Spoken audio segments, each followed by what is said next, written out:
Tara mga katropa, sa vlog na ito ay magluluto tayo nitong buttered bihon. So narito na ang ating mga ingredients: ground pork, chicken cubes, butter, chicken flakes, carrots, garlic and onions, patis of fish sauce, bihon noodles, and itong ground parsley. Tara mga katropa! So una muna natin is maglalagay muna tayo ng mantika dito sa mainit na kawali. So magigisa tayo ng bawang or garlic.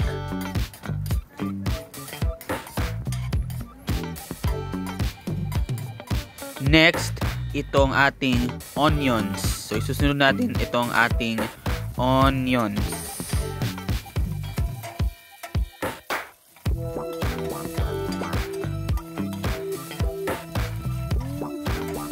Next, isusunod na natin itong ating ground pork o giniling na baboy.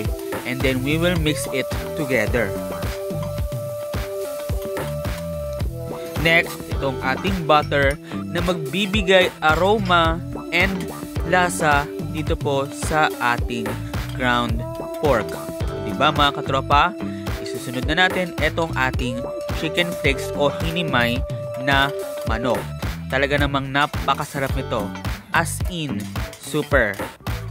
Next, itong ating chicken cubes. So, bakit chicken cubes? Pwede namang pork cubes, pero itong ating nilagay is chicken cubes dahil mas masarap ang lasa nitong ating chicken cubes.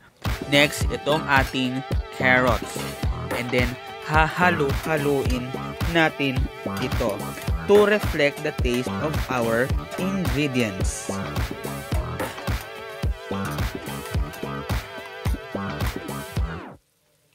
Ilalagay na natin mga katropa itong ating bihon noodles. Make sure na itong ating bihon noodles is nakababad siya sa tubig so that magiging maganda yung texture nitong ating bihon once na maluto.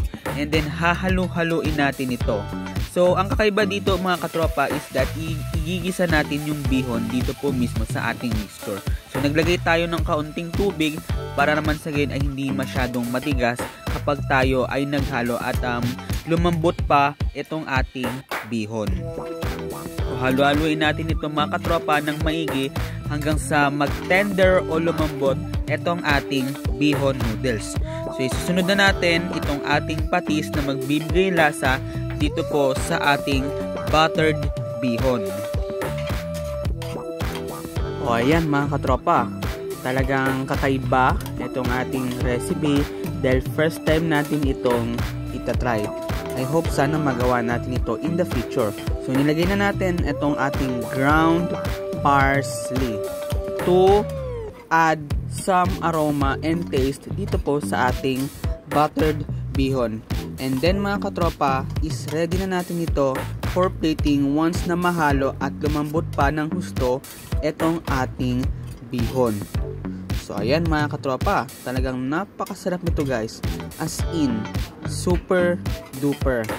First time natin itong gawin, well, gagawin na natin at sasamantalahin na natin itong ating recipe.